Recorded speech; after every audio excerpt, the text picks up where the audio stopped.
Hi guys, today I'm going to share with you our chocolate ganache recipes. So we're going to be making some white chocolate ganache as well as some dark chocolate ganache. Now I must say before we start that there are lots of different ways to make ganache depending on what you're trying to achieve. So some use butter, some use different kind of ratios to what I'm going to show you today. The ganache that I am making is to cover and to fill cakes with. It's perfect to use as your first coat before you apply fondant to your cake. So I'm going to be using some dark chocolate and white chocolate that is Calibo brand. I absolutely love this flavor. I also love the silkiness of it, and I find that it gives me the best overall smooth ganache for my cakes. In the dark chocolate, we're going to be using a ratio of 2:1 with our cream. That means we've got 2 parts of our chocolate to 1 part cream. Now, the cream that you're using will often depend on where you live in the world and what you have access to. I'm using just regular thickened cream. That's something that's readily available where we are. You can also use a pouring cream and things like that, but you want something that's reasonably runny to go into a saucepan, and then we're going to warm that up. So now with my Calibo, I'm using the little chocolate chips because it's nice and easy.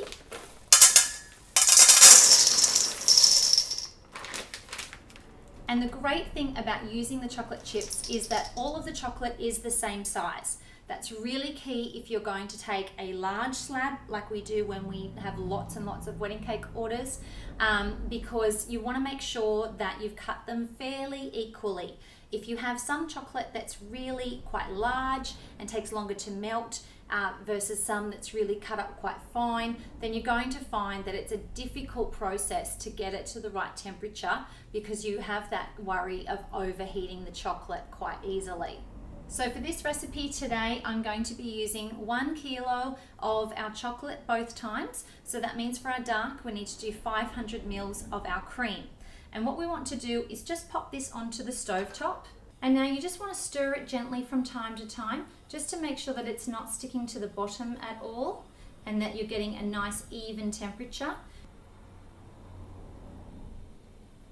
And you're just looking for it to start to bubble along the edges, but not do a big bellowing plume in the center. And then you're going to switch it off and you're going to just gently pour it over your chocolate.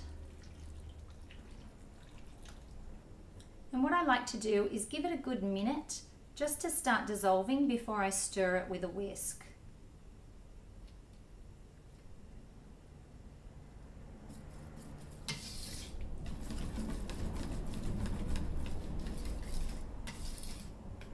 And just stir until it's all combined. Don't worry at this point if you still have some little chunks in there. We're going to switch to a spatula and just fold it over to make sure we're getting everything off the bottom.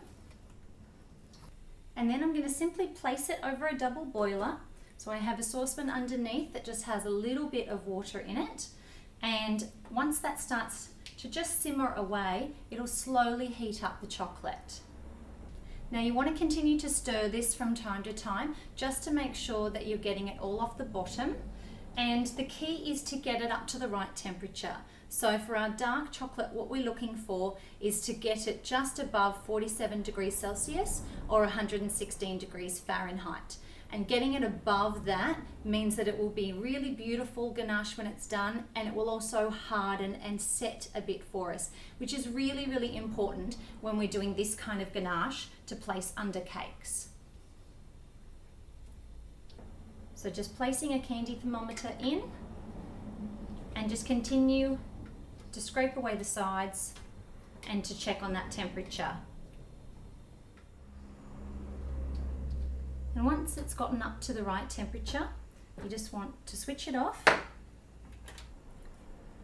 Carefully remove it and just place it onto a tea towel. And you just want to make sure that you've got all of the water off, because when you go to tip it into your airtight container, you don't want any of that that's been bellowing around it to actually get into your ganache. Now it's really key that you use a well-made airtight Tupperware container to store this, because if you get any air in it, it will affect the finished product. So just make sure that you've got one, preferably one that has a nice seal in it just to protect it and make sure. And then just pour it in.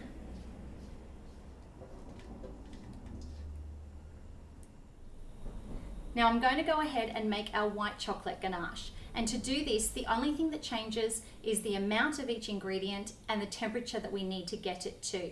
So it's a ratio of 3:1 this time. And so I'm going to be using a kilo of our white chocolate again, and this time 333 mils of our cream. Now, when we're doing this, we want to get the cream up to the same boiling stage as we did last time. Then we're going to pour it gently over our white chocolate. And then after giving it a moment just to slowly dissolve itself, you just want to use a whisk to combine them really well. The white can use a little bit of elbow grease at times because it does have a lot less cream in it.